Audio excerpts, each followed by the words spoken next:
Hi, everyone, and welcome back to the RD Psychotherapy Facebook Live. My name is Diana Romero. I'm a registered psychotherapist. My name is Richard. I'm also a registered psychotherapist qualifying. And today we're going to talk about couples counseling, or you can also call it couples therapy, and when it might be needed. And this is actually a great topic that Richard came out with, which I thought was actually quite interesting to bring up because we do get a lot of questions in regards to couples, and we do couples therapy as well in the practice. And as you know, being in a relationship is difficult enough as it is. And at times when we start having issues, finding guidance on how to work through those issues can be quite profound and quite difficult if we don't actually have the proper tools. So at the practice, we do couples therapy. Actually, I think we see a couple throughout the practice at least once or twice a week throughout all the practitioners. And sometimes couple therapy eventually can lead to individual therapy and or family counseling if there's larger components of that. But today we're mostly just going to talk about couples therapy, why it's needed, why it's useful, and what are some tools you can implement in your own relationship, and when to realize when you actually need help. Because I know I have many friends, and you've probably had them too, when you recommend them to get couples therapy and their response is, why? We can figure this out. And my response to always them is, well, how's that working for you? Well, and I think one of the keys is when we look at couples therapy, family therapy, I know we, like you were saying, focusing more on couples therapy today, is couples therapy isn't always necessarily, we're facing some horrific circumstance, right? Yeah. Like say a severe loss, addictions, trauma, or things like that. Sometimes couples can come in for when there's positive change, right? Let's say, again, a couple is looking at, say, having children. They both want to have, this child, and they're having stress in terms of, say, anticipating, well, what is it going to be like when we have this kid? Or, we have this kid. This was great news. We're so excited. We're all happy that we have this child, but this is bringing stress. So positive change can cause stress in a relationship just as much as negative change can cause stress in a relationship. And I think one thing that people sometimes also don't always recognize with couples therapy is that, say, once a relationship has ended and, say, a couple is looking into separation, that say, well, there's no point for couples therapy, but really there is, because in many cases, couples who want to, say, separate amicably, which I don't think most couples want to separate horrifically. So that's another reason why couples will sometimes see us as well, is because, say, they're going through separation, divorce, or things like that, and they're looking at, say, ways to limit the cost of, like, say, legal fees or things like that. Headaches. I think the major thing is sort of family politics and things like that they're trying to sort of limit and things like that. So, when we're looking at, say, why might couples therapy be beneficial for you? I think there's a lot of reasons why couples therapy might be beneficial.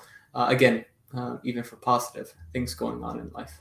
I don't think people realize that in couples therapy, it isn't actually our job to help figure your stuff out. The only job we have is just to give you ideas and tools on how you can figure it out yourself. Because, and I think you've heard me say this before, no one really knows what happens in a relationship with the exception of those two people that live it. Because we all have our version of that other person and of that relationship. That doesn't mean it's positive or negative. It just means we have our own different versions. So, and that's why I always tell couples that when you come here and talk to me, you're giving me your version, they are giving me their version. And when you guys aren't together, many times it's a whole different version. So this is why I've always said only the two people involved in that relationship know what's happening. So the main goal is that if you come and you're truthful, we give you, the best possible techniques and ideas that you can use in order to correct your situation. But I think the biggest thing that happens in couples therapy is that I've noticed with a lot of the couples, a lot of them aren't sometimes truthful or honest or open about what's occurring, and it makes the information giving and or the session difficult. I've had couples, I remember one where the partner turned to the other one and said, why would you tell her that? That's private. And he looked at her and said, we're in therapy. That's the point. She goes, no, that's private. That has nothing to do with therapy. He goes, yes, it does. It's messing up our relationship. And she said, no, that's private. We can, you and I can talk about that, but not with her. Mm-hmm. I was like, oh my God, I'm in the Twilight Zone. So it was, and part of what was happening in their relationship was due to that, but the individual wasn't ready to talk about that, which is fair enough. But then it made the counseling difficult because it was one of the main thorns in their side that was affecting that. Mm-hmm. Well, and I think you've also heard me say this before with clients, is that say, I can only be as invested as my client is in psychotherapy. Whereas say, the more I know, the more I can do to try to help. And say again, if you have a couple who, they're failing to disclose certain aspects because say, maybe they're embarrassed, they don't want to share certain things, for whatever reason, you're not giving the therapist a lot of information, or maybe you're not giving them critical information. As you were saying, they were saying that this was a major thorn in the relationship. Well, if you're not bringing that up, then how are you expecting to get things addressed, right? Then what at that point it's kind of like, what's the point of coming in for psychotherapy if I'm not feeling comfortable to raise certain difficult discussions, right? No, 100%. And then I think the other thing that people also don't recognize with couples therapy is we're not too concerned about what the actual problem is. It's more about the emotions and the situations that are fueling that problem. Mm-hmm. As an example, I know you and I have shared stories where we've had patients who are fighting over dishes, toothpaste, who drives whose car, and all those things. But as you know, that actually at the end of the day has really little, if anything, I think really nothing to do with the actual relationship itself. The major problem is what lies underneath that. That could be resentment, that could be anger. So whenever you drive my car, it makes me angry that you're driving my car, not because you're actually driving my car and maybe changing the settings in the car, but because I'm angry with you, I'm resentful, I feel like you take advantage of me, I feel like you don't care about me, you don't treat me well, so why the hell should you be touching my stuff?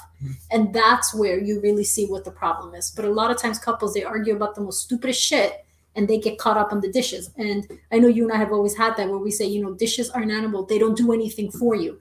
The dish itself means nothing to your relationship, but it's what's fueling that anger. It's the real truth of what you need to be discussing in therapy or amongst yourself. No, it's because the dishes, or say taking my car, it confirms a narrative I have, right? That say I'm being taken advantage of, right? You don't wash the dishes because you don't care about this relationship and I'm the one that's doing everything. You're taking my car because, again, it's an example of you taking advantage of me. You don't put the gas in, you don't change the oil, so you just use me, right? Just like you use me because I'm the one that takes the garbage out all the time, right? So all of these things, it's really what's that underlying problem there? What's that perhaps that narrative that I have of you, which may or may not be true, that needs to be addressed in the session, right? Yeah, and I know you and I discuss that all the time with couples, and I know every time I've had a couple and I say, okay, what's the problem? They automatically launch into these things, and you're like, no, that's actually not your problem. That's the least of your worries. And so recently I was listening to John Goffman, and he was saying that another important thing is when you're looking at couples, it's not so much focusing on what the actual problem is, but it's also looking at where the relationship is at, as, for example, one, the friendship, right? What I've noticed that with couples who are better friends with each other than the ones that are not, are able to properly talk about these things out better and are better able to resolve them. It's kind of like, think about it. You have like 5 best friends, right? 5, 6. You lose count, right? You just like have a whole like football team there of friends, right? And well, I actually don't. I have a very limited group of okay, friends. So you got like you're 5 there. Mm-hmm. So and I remember I remember you and I have talked about that before, and I know that as an example, I think once we were talking about the way men and women communicate in different aspects. And when you think about your friends, and if you've ever thought about with any of them that you've ever had a disagreement on, because your friendship is established well with them, you've probably been able to say, hey, you know what? I didn't like that. Let's discuss that and move on. And that's exactly what you did. You talked about it, you corrected it, and you moved on, right? versus many times in a relationship, what happens is that the people are together because they are in a relationship, but the friendship no longer exists. So it makes it harder for them to be able to discuss what the problem is. And then again, they get caught up in the minutia of things like the dishes. You didn't wash them right. Mm-hmm. You use Dawn versus, the other soap that I like. And so they get caught up in that. And one of the things he was saying is that you need to focus more on where the relationship is at, like the friendship versus the problem. Because if you realize that there is no friendship, then you have a huge problem. Mm-hmm. Well, and I think, when it comes to say, well, what's the problem? Why you guys come to therapy? And you said, like, again, sometimes they'll bring up things that are meaningful to them, like the dishes, but are really at base kind of superficial. But I mean, it's helpful that they bring that up, because normally most people don't know what the underlying problem is. Sometimes even for some people that concept can be new, right? But the advantages is, say, even with our own personal problems, sometimes it's even hard for us to identify what our core problems are, because it's hard to detach from ourselves and observe ourselves from sort of like that third person, right? And I think, when it's concerning, say, if you have a client who says, well, don't share that with her. That's something we can just talk about together. Because one thing that I think I mentioned this. I know I mentioned this when I was in a session with in a Facebook Live with Brianna, our social worker, and I think I had mentioned it to you as well. Is the benefit of psychotherapy that I think a lot of people don't always pick up on is that the therapist is a disinterested party. Not disinterested like the therapist doesn't give a shit about you, but it's disinterested in terms of, say, therapists don't have an agenda, right? So it's not like, say, well, if I have a problem and I go to my mother, I almost know exactly what my mother's going to say. I know exactly almost what my father was going to say, or my sister, because I know they all have a certain agenda. And when I say agenda, I don't necessarily they're trying to take advantage of me or something like that. But they have a vested interest Exactly. in your greater care. Yeah, but the therapist doesn't, to the extent that, say, we're going to keep our opinions to ourselves, in the sense that, say, look, in my mind, I might think, I really don't think you should go and maybe pursue that job, because I think this is going to, say, negatively affect your marriage or something like that.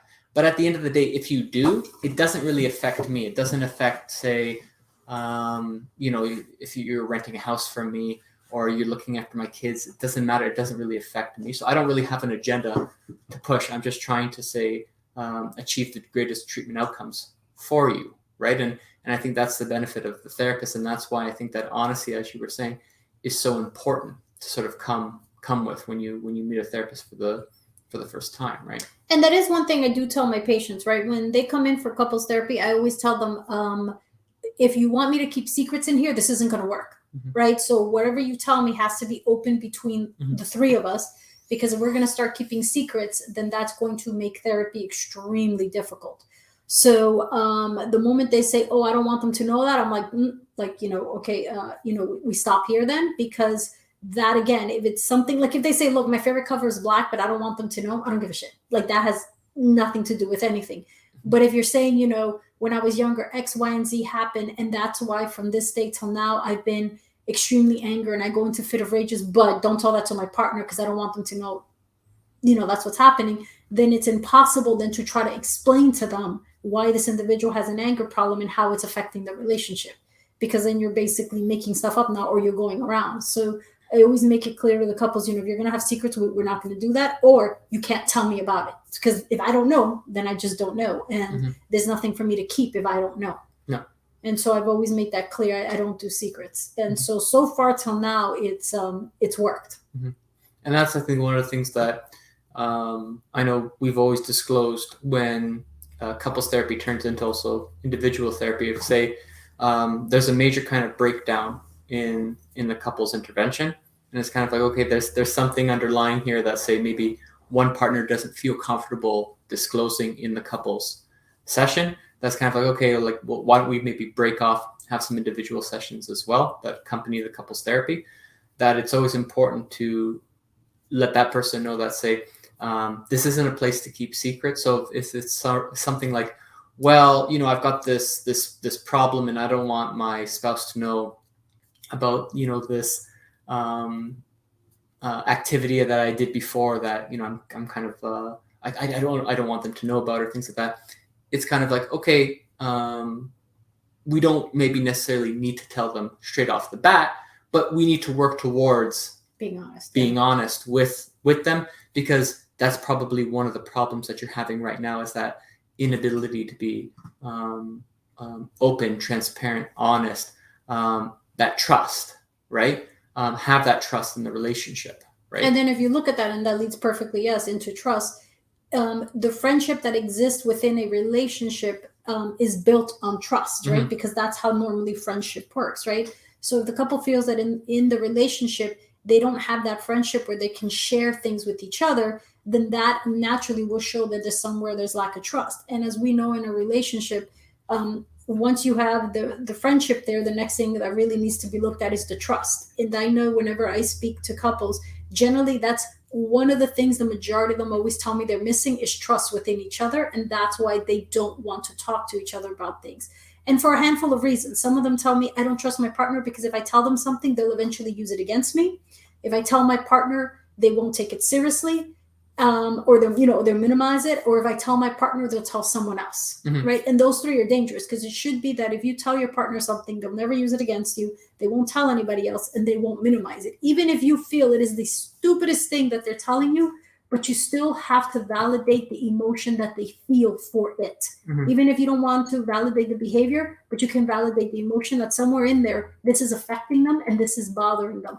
Even if it is that they are afraid, of tinfoil, the question is, again, figuring out why. Why is it when they see this, they become emotional about it? And if you can figure out, like I said earlier, the background, what's fueling that emotion, then you can have a better understanding as to why your partner is behaving the way they are in certain situations. We had mentioned it when you were listening to Goffman as well, that he had mentioned something to the extent that, say, you need to be giving your partner validation in terms of what they say, versus there's that even that simple, like, oh wow, when you acknowledge that they've said something versus you ignore them or you say that's fucking stupid, what that does to the partner, and that growing, say, even resentment that can develop when, say, I tell my partner, oh, isn't that interesting, that cloud line there, and they either ignore me or they say, that's fucking stupid, why are you looking at the clouds, are you a kid? Then, as time goes on, I think to myself, well, my partner doesn't really care about what I have to say, so I'm going to eventually build either that resentment, or I'm going to build that distance between them, because why am I going to talk to them? They don't really care about my opinion. Or, I'm going to put it in my pocket, and the next time they tell me something that they find interesting, I'm going to say, well, that's stupid, right? And we're going to feel that kind of negative reciprocity together, right? Yes, and John Goffman talks about that. He says basically that you either have to turn to your partner, turn away from your partner, or turn against your partner. So you're right. So if example, and that even goes with anybody in general, right? It's exactly what you said. It's acknowledging that they've just said something. So if I were to tell you, oh, look, Richard, if you see that tree right now, it's really, really green. And even just you simply looking at it and going, yep, it is. That simple, half-ass answer still acknowledges that you heard what I said and you actually took a look at what I was saying. I didn't discount it. Yeah, exactly. Right? And then the second one is exactly what you said, where you were like, which that one's turning towards. The second one you said it's turning against, which is, that's fucking stupid. Why are you even bringing that up, Dan? I'm like, who the hell cares? Who the hell cares about a green tree? We're working right now. Yeah. So then naturally, even in a friendship or in a business aspect, you look at you go, damn, that's pretty rough. And then the last one is, Stonewall. Yeah, Stonewall. Like if you didn't you didn't even acknowledge at all that the person said anything. And I think a lot of us, unfortunately, are guilty of doing that, where we're doing, the latter two, which are quite dangerous, or hopefully the first one, which again, even if it's something small, like, yep, it's green, at least they recognize that you heard them. And that, I think, is the important thing in a relationship, is validating that the person said something and then it's finding a way on how to positively or negatively affect them for that day. Because even something as simple as that can set the person's day off, because it's like what you said, well, my partner doesn't listen to me, so why the hell should I care to tell him anything? So then when something big does happen, you're not going to think, oh, I'm going to tell my partner I got a raise or promotion. You're going to think, I'm going to call my best friend, or I'm going to call my parent, or I'm going to call someone who gives a damn, but not them. And then you go home and then they're like, why wasn't I the first person you told? And you're like, oh, because I didn't think you cared. And I've heard that many times from couples. They're like, well, I don't tell them anything because they act like they don't care. So they act like they don't care. In my mind, they don't care. Well, and it's interesting you brought up again, well, I'm not going to tell them. Maybe I'll tell, my best friend, right? I'll tell my friend, somebody who's interested, right? And I think that ties into the sort of, again, two things that you were talking about was kind of that trust and that friendship, right? Where it's kind of like you want your partner to be your friend. You want to trust them. And then when you build that trust, that's how friendship can develop, right? Because if you don't trust somebody, they're not your friend, right? So when you have those two components there, it can definitely help to strengthen, I want to say, any kind of relationship, right? I remember growing up, right? As I grew up in church. And I remember one day, and I still remember this person, I was sitting next to them and they had just gotten... I'm sorry, whenever you say, like, I grew up in church, I'm always imagining, like, you living in this, like, bell tower, like, or something like that. Like, I don't know, this image comes into my head like that, and it's just ringing this bell in the church, like I grew up in the church, right? Like literally in a community, or like in the church. No, like you lived in a straight up dungeon. Yeah, you lived in the bell tower. Yeah, or something. They let me out just to ring the bell, and and then they let me go right back in. But for anybody who's watching who probably grew up with church with me, they could probably give you a breakdown of what I look like and what I did. But I remember one year sitting next to this girl, and she had just gotten married. No lies, she had been married for a while, like a few years, so not too long.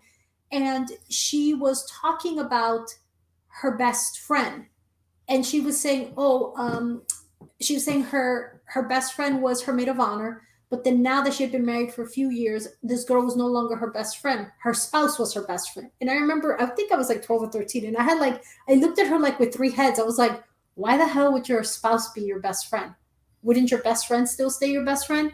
And she was like, no, she'll always be a close friend. She says, but I'm married to him now. This is my partner. This is my husband. This is the person I'm building my life with. Why wouldn't they be my best friend? And I remember thinking, God, that's the stupidest thing I've ever heard. Why would you change, your real best friend for this? This is your partner now, your husband. Obviously they're your friend, but like I couldn't understand this concept. And it wasn't until I think I grew up and became way older that I realized, no, I get that. Your partner is to be your best friend, because that is the person you're going home to, you're talking to every day, you're telling everything to every day, you're building a life with. Why would you want to do that with just a friend? Why wouldn't you want to do that with your best friend, who so happens to also be, your partner? And I think I remember telling you this once, that good partnerships are built because they're best friends. And then from there, the whole rest of the relationship, the rest of the romantic relationship gets built off that. But a romantic relationship can't be built without having a best friend component, because at that point, then I have to question, and I've seen many relationships who have attempted to do that, and I haven't yet to see one that's worked. Because you can't go home and say, this is the person I'm in love with, I want to spend the rest of my life with, but we're okay, we're fine, we don't have a friendship, but we're great, life is great, we get along great. It's like, no, that actually doesn't exist. Like the core component is the best friend relationship, and from there everything else is built.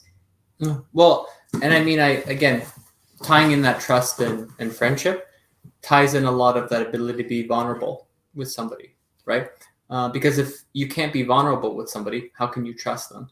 And if you can't be vulnerable with somebody, how can they be a friend? How can you really open up to that person? How can you share success? But most of all, how can you share, say, misery with that person, right? How can you share failure, right? I can't be vulnerable with this person and tell them about, say, some perceived failing that I've had. Because as you were saying, one of the fears that, say, a lot of your couples face, just like a lot of mine, that say, my partner will discount me, or my partner will say, like, well, see, I told you, you have bad judgment in friends, or you have bad judgment in whatever, right? So it's sort of like it confirms sort of the negative perspective I have for myself.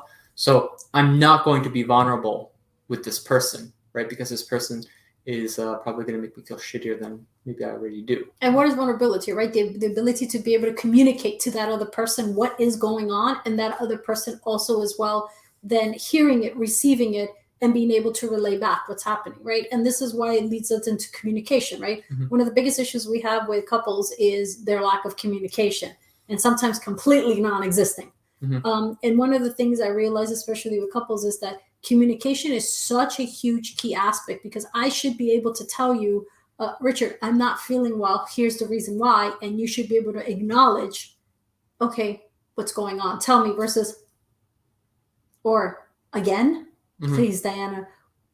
Which are the two that can happen. You can either be silent and ignore them, completely turn against them, or turn towards them and be like, sure, tell me what's going on. Let's Mm-hmm. talk about it. Mm-hmm. And I notice with couples, when the communication starts to break down, that I realize is a lot where the resentment starts to come in, because you always hear them say that, right? I don't feel like they hear me. I don't feel like they understand me. I don't feel like they get me. And that all comes from communication. Because if I don't actually tell you what's going on, then I can't actually expect you to know. And this is where we play, with the couples, the cupcake game. Mm-hmm. Because I think a lot of people have the misunderstanding that they think that we as soon as we enter in a relationship, we're given this God-given right of something called ESP, right? So like all of a sudden we can start reading minds. And I always tell people, no, it doesn't matter how long you've been together, no matter how well you think they know you, it is still your responsibility to tell them what's going on.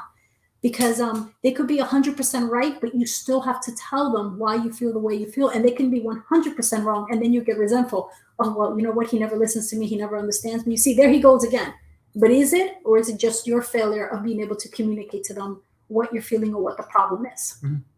Well, it's interesting you bring up communication, because in my first session, whether it be, again, individual, couples, whatever the case may be, I'm always developing a treatment plan, right? Yeah. Sort of discovering what's going on. Why are you here? Why are you talking to me? And like, I would say like 99% of people, the first thing they say is, oh, we need to improve our communication. Communication is always like the key. Yeah. It seems to always be that first thing. Yeah, that's true. that they mention.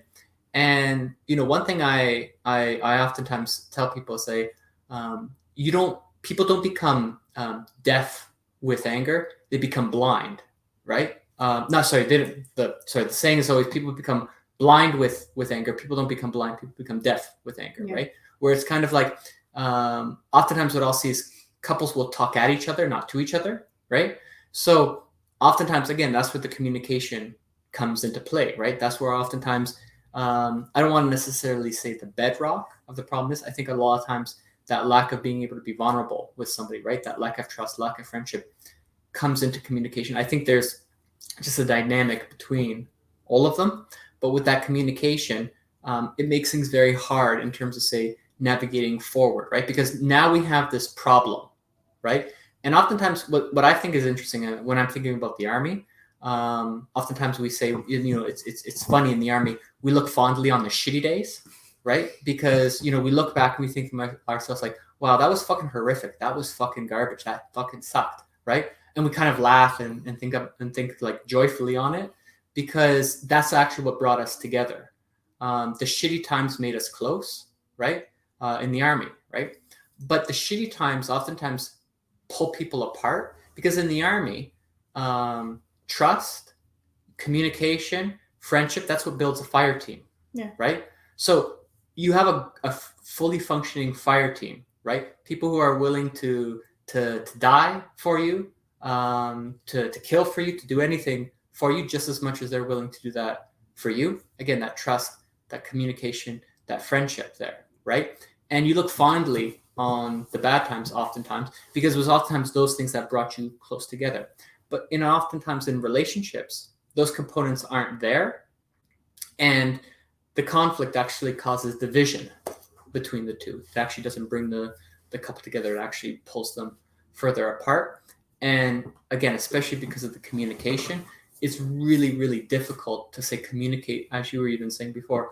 What is it that, say, like, I need and want to, say, get through this? It's interesting you say that about the fire team, because I recently can't remember, it was Michael Sorelli or somebody. It slips my mind, but the person said, whatever it is you're willing to die for, make sure you're willing to live for it. Mhm. Because and I found that statement so powerful, because at the end of the day, that is exactly how relationships work. Like, I have a lot of people that walk in and they're like, oh, this is my partner and I would give my life for them and this and that. And yeah. And I find for a lot of them that to be complete bullshit, because if you're willing to give your life for me, then at the same time, you need to be willing to live with me and, and for me as well. Mhm. Because dying for me, you might see that as being heroic, but if the whole entire time while we're in the relationship, you're like Dennis the Menace throughout the whole thing, and you're doing horrific things throughout it, then your valor in dying for me really means nothing. And I think it's the same with the military, right? If you have an individual, what I've always said with the military is soldiers die oftentimes for the same reason they would live, right? For that fire team, for that exactly. other person, but you've also right? pointed out before, one of the things you guys hated seeing is someone who went into service, could care less about it. A buddy fucker. Yeah, exactly. Could care just completely less about it. And at the end, they were like, yeah, but I served my country. It's like, no, you didn't. No, you didn't. You didn't know what you wanted to do with your life, so you took a job because that wasn't your career. You fulfilled your contract and you went off. Mm-hmm. And many people, that is what they're doing in relationships. They are fulfilling a contract, and they don't realize that that's not really what it is. It's a lot more than that. A relationship isn't just, or especially if you look at a marriage, isn't just a piece of paper that you sign. It's everything in there that you swore to uphold. Mm-hmm. And for many individuals, they want that. They want the whole marriage and they want the whole bit. And they'll sign that paper not realizing the responsibilities that come with it. So again, yes, you're willing to die for me, but you're not actually willing to live for me or with me to build this relationship. And so when I get these people in and I hear that, but I love him, I love her, I died for her, I would die for them. I'm like, no, I don't think so. Because if in life you're not even willing to do the little bit of being invested, I sincerely doubt if someone put a gun to your head and say, hey, it's you or them. It's questionable at that point who they would pick. Because if I can't in this life live with you, why in the mother of hell would I die for you? But it's a lot of romantic language we like to give ourselves, not realizing what we're saying. But one thing I oftentimes stress to people as well, that idea of, say, I die for this, or I die for something, I die for this, or whatever the case may be. It sounds, it's that romanticism, right? Mm-hmm. Not just romantic, like say in a couple, but in really most things. But I have to tell people, dying is actually like the easy part of it, right? I can tell you from the military, there's a lot of really interesting ways to die, right? But service, that's the hard part, right? So would I die for this person, or would I serve with this person? Would I be willing to go overseas with this person? Would I be willing to put my life in jeopardy for this person? Would I be willing to kill somebody for this person? Would they be willing to do that with me? Would I be willing to, again, serve with this person? Because I can tell you, there was people that I was in the army with, but I never really served with them because I didn't trust them, right? There were, again, I would say that far and few between. But again, one thing that I oftentimes would hear in the military is not that say, I would die, for Sapper Bloggins or whatever, right? But I would serve overseas with Bloggins. I'd fucking breach a building with Bloggins. I'd serve with Bloggins for sure. I didn't really hear many people talk about dying for somebody, but serving with somebody, because serving is the hard part. Well, and for anybody watching who knows the biblical realm, there is that verse in Thessalonians that says, and I say that has to be applied across the board, which is, husbands, love your wife in the same way that Christ loved the church and died for her, right? What that basically is talking about is loving someone is very easy. Servicing, doing service is a whole different story. It's exactly what you're saying, right? Mm-hmm. A lot of people love the cause they're part of, but they're not actually willing to serve in it. And so when you look at a relationship, what holds it together, and when I look at many relationships when I'm doing couples counseling, is there is a lack of service towards each other. And I don't mean service as, you get me breakfast and I get you lunch, like that. That's nothing. It's about the everyday mundane things that we think are mundane, but actually, mean the world. As example, oh, Richard, the tree outside, it's really green. Yeah, it is, Diana. Isn't it nice? That alone in itself can set a precedence for the person for the rest of the day. in a good or in a bad way, right? Mhm. And so when you look at a relationship, that's why the friendship is so important, because when you are in a proper friendship with someone, and again, we look at it romantically, you are part of a service that you're doing with them every day, which is, hearing them out, being there for them, supporting them, guiding them. Mutual service. Yes, it's a mutual service that you do back and forth, no different than what you would do with your everyday friends, right? And then that's why that leads into the trust, that I know that if you need me emotionally or physically, I'm there in the same way you would be. I don't have to doubt. I don't have to question, because the service that we have together, that we built in this relationship, it's what causes that trust to come out. Mhm. And then on top of that, then you look at the communication, which is, yes, I can tell you something and I know that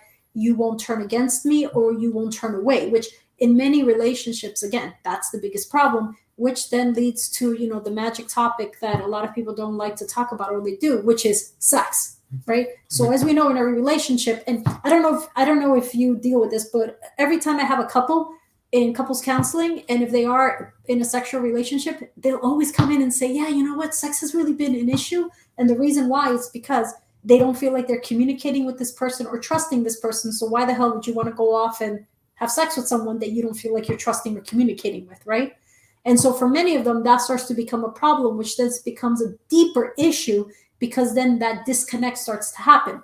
As you know, like I'm studying right now with the John Goffman, and one of the things that he had said was, when a couple is not having sex, you're not releasing oxytocin. And what is oxytocin, right? It causes a stronger bond within a couple. So if you're not having that, and if it's not being released, that eventually starts to erode in the relationship, where, yeah, people eventually do give up having sex. I have had couples come in and said, oh, the last time we had sex was maybe 10, 11 years ago. I don't remember. Mm-hmm. It's like, wow, that's pretty bad.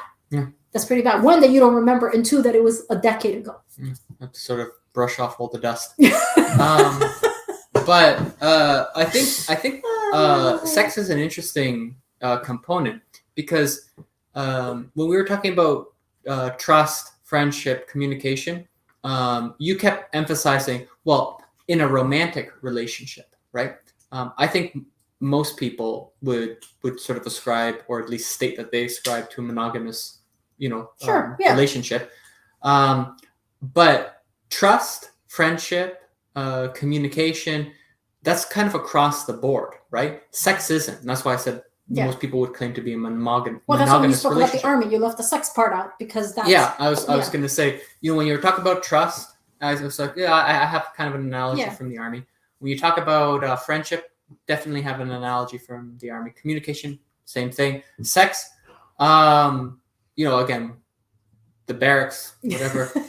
That's a different, maybe Facebook Live that will never happen. That's what external individuals, not with the actual unit. Exactly, yeah. But that shouldn't be shouldn't be with the unit, no, right? That's right, yeah. So sex is interesting because it's kind of unique, or at least it should be unique to a romantic relationship, right? It's kind of like, why would I go out for hamburgers if I have steak at home? It's kind of that idea that, say, you mentioned, I think, I don't know if it was one of your professors in the past or something like that, that said, like, why would I eat supper at my neighbor's house? Oh yeah, one of my old professors, John McDonald, once said, why are you, if you're being fed at home, then why are you eating at your neighbor's house? Mm-hmm. And I found that analogy to be so powerful, because when you think about it, and I think I've talked to you about this, about emotional anorexia and sexual anorexia, right? Mm-hmm. So if you're in a relationship, right, with, if you're in a relationship with somebody, and all of a sudden you decide, like you said, you're going to be monogamous, but I've decided we're not going to have sex anymore, I'm not really interested, or you're not really interested, you are actually putting that person and even yourself in a very difficult situation, because since sex is an important part of a relationship, and now you're not actually doing that, well, what happens? You're trapping both people or one person there, because they can't go out and do anything with anybody else, because if they do, then they're cheating, right? Mm-hmm. But they can't do it with you because you have no desire to do it. So now what happens to them? Mm-hmm. Right? And what people don't realize is that severe resentment and will grow out of this. I have known individuals who have been stuck in this, and they'll tell me, you know what, this is killing me, or I have learned just how to not just put away with it in my mind. But deep down, they have resentment, and it's there. And so one of the things that I tell people, if you're not going to have sex with this person because you have no desire, or you feel they're not worthy of it, or for whatever reason, you gotta get that checked out. If it's a physical thing, okay, go to your doctor and get it checked out. If it's an emotional thing, great, this is why you're here. But I have had couples tell me, look, I'm just not sexually attracted to them anymore, and I don't know if it can be. Then you really need to question if this relationship is going to work out. Because unless you plan to be roommates, because that is what it is, you're called glorified roommates, that is quite dangerous, because at some point the other person is going to feel that lack of love, because sex is love can be shown through sex. And if that was a component of your relationship, now you've taken it away, then what? What do they do with that? What do you do with that? Well, and I think it's interesting you said sex can be an expression of love. And when it comes to like questioning, well, am I attracted to this person, or why doesn't this couple have sex, or things like that? It's also important to identify sort of why are they having sex, right? What does sex mean? Because if you have one person who wants to have sex to express love and one person who wants to have sex to express an orgasm, there's two different intent, goals, which you've heard me talk about that before. Yeah. So that's another really important thing, right? Because then it wouldn't, to me at least, it wouldn't be unusual for somebody to say, well, look, I think my partner just wants to have an orgasm. I feel used. I don't really think they're not being honest, right? In the sense that say like that does sound like you're being used, right? If my partner only wants to have sex with me so they can get an orgasm, and then after that they really couldn't care, then I mean it's no really different than just masturbating just with a person, right? And you've heard me say that when I was growing up. One of my good friends once said that for some individuals, sex to them is just simply masturbating into the other person's body or with the other person's body. Because at the end of the day, and I think I still told you this when I was in my 20s, my friend of mine had taught me that when you're having sex with someone, you have to understand the intent that you're doing it, right? If the intent, exactly what you said, is just to get an orgasm, then that's exactly what you're going to get out of that moment, is an orgasm. But if your intent is to connect with the person, to show them love, to make a deeper connection, then what the intent you go in with is the intent you shall come out with as well. But the important thing is to make sure that both people are going in with the same intent. So that's what let's think about it. For anybody who's ever had a one-night stand, and I've asked a lot of my friends, I remember when I was trying to understand this, I had said, okay, so when you've had a one-night stand, what was your intent? They said, real easy, to have sex, get an orgasm, and go home, right? If both people were in the same intent, then good. They got exactly what they wanted, which is to have sex, have an orgasm, and go home, right? Maybe an STD. Yeah. I'm not sure anybody, but okay. But if one person went in with, I don't know this stranger, but I want to fall in love, and the other person went in with, I don't know this stranger, so I'm doing this for sex, this person's going to get screwed in the worst way, and this person is going to walk out with exactly the intent they went in. Now, if you're in a relationship and you're saying, oh, I'm going to go make love to my partner tonight because I want to connect with them, and the other person's thinking, I'm going to go make love to Jessica tonight because, I just want an orgasm. Again, the intents are off, right? So you have to consider your intent in a sexual relationship and be very realistic as to what they are. But if they both are not aligned, then you are always going to be misaligned. And this is why whenever I have couples talking to me about sex and I start asking their intentions, right there I can see how they're misaligned and they're no longer enjoying it, because that mentality is not lining up. And naturally, when you are, having sex with someone, that is the closest you can possibly be to a human being, next to a surgeon sticking their hands inside you, right? So when you're doing that, those intentions and those alignment have to match up. If not, then that's why you're in counseling.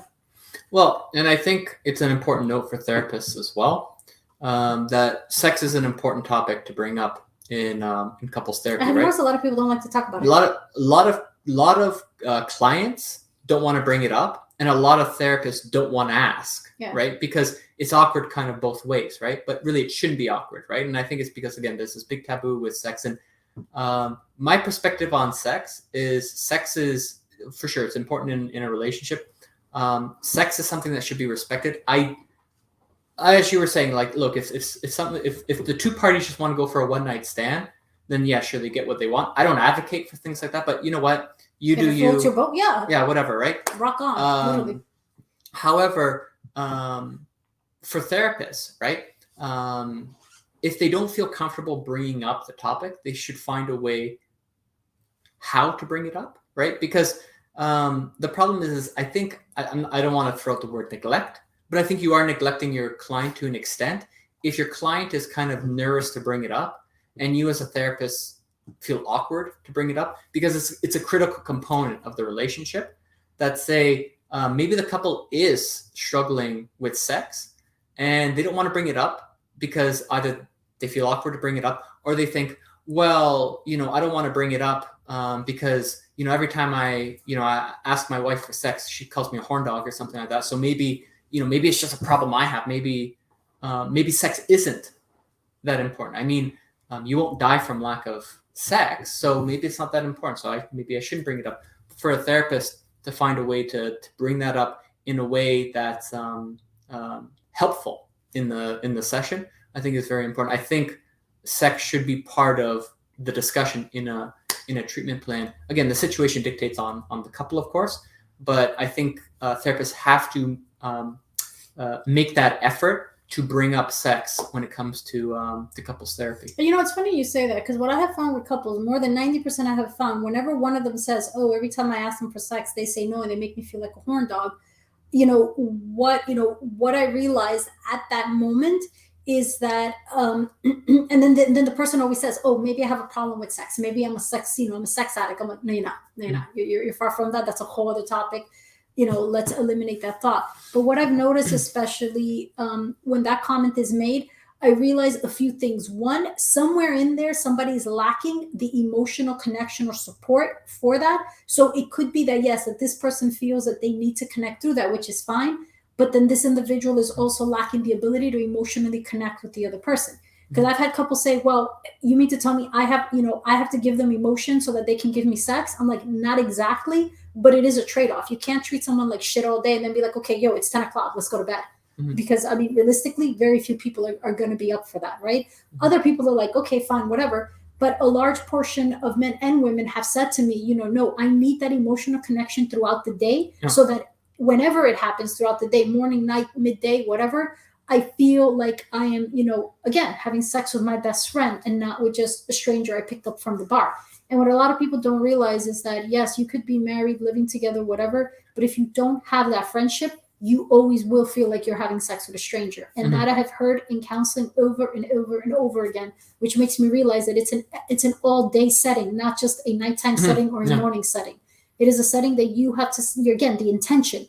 What is my intention? My intention is to love my partner, and at some point today, make love to them, great. So then that means my intention should be to treat them well throughout the day, to care, to make reference when they tell me, look at the tree outside, it's green, mm-hmm. to actually be emotionally invested. And then that tells you, when you look at the overall, those fours we discussed today, the friendship, the trust, the communication, and the sex, they all lead into each other. Mm-hmm. And there's that dynamic. Yeah, it's that dynamic that's like a domino effect. They mm-hmm. all lead. But if you are lacking one, you will 100% affect the other.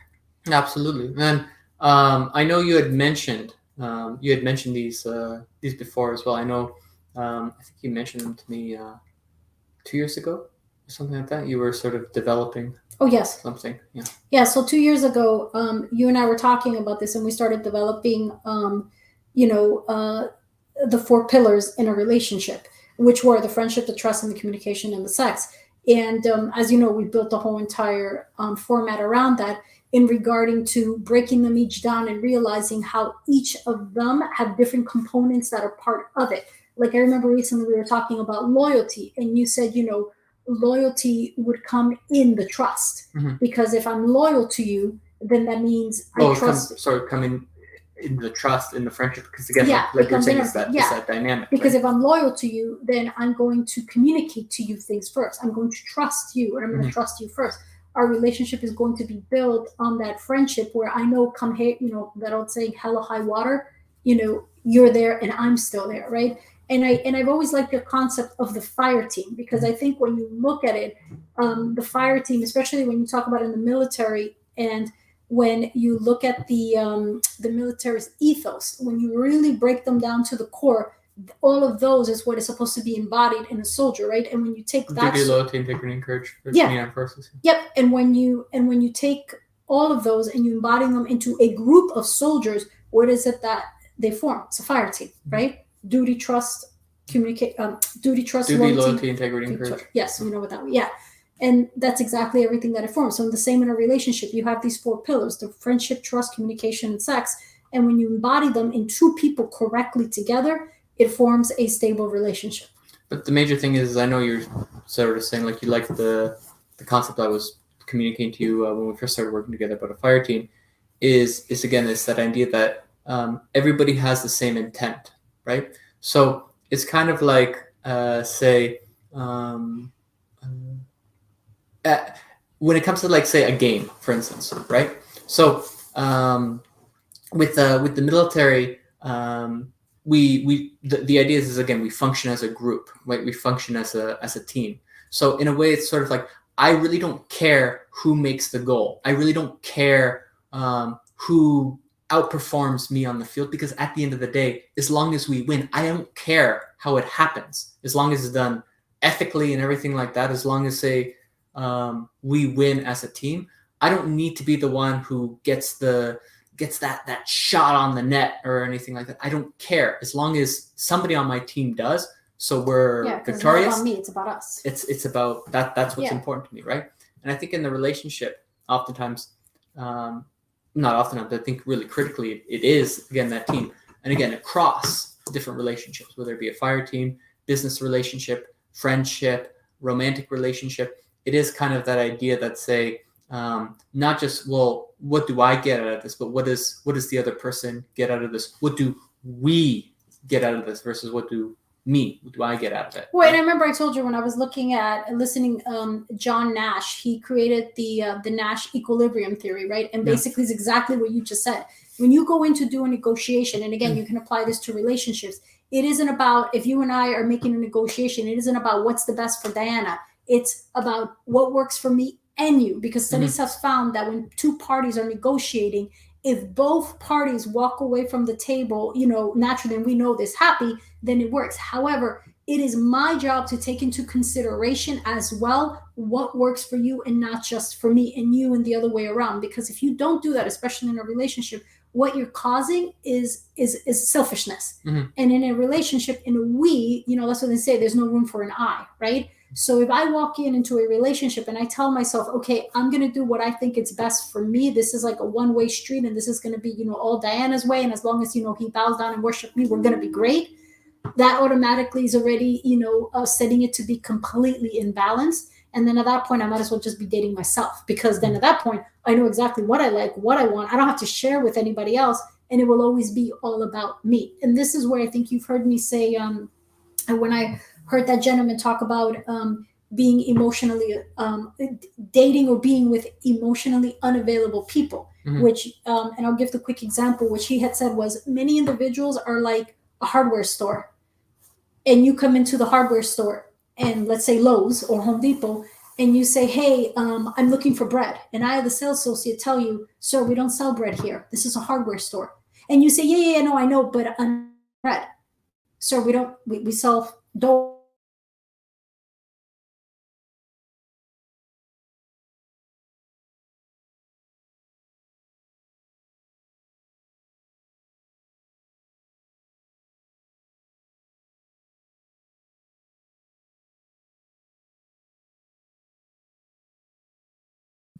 And that is what you consider an emotionally available person. You keep shopping, or you keep trying to enter a relationship with someone who cannot give you bread. You need to go down to the supermarket, yet you don't get it. And that's why you still keep showing up at Home Depot. And Home Depot is clearly telling you, we don't sell bread. And that's why it's important to understand that if you are involved with an emotionally unavailable person, that relationship is about them right now, not about you. Not because maybe they can't or they won't, but just their ability isn't there. And so that's why when you're in a relationship with someone, you have to be able to define, am I available to be in here? And if so, then I have to be willing to share my life and share everything. Because if I'm not, I am okay then by myself. And that's exactly where you need to be to avoid causing the other person severe grief. You need to find a Home Depot that has a subway attached to it, right? Which is what you said last time, right? So I can get a door, and I can get a bread sandwich, get a while sub. I'm at it. Yeah. But unless you can find someone who can, ride both rails, you're better off going to a supermarket to get bread versus shopping at a Home Depot for bread.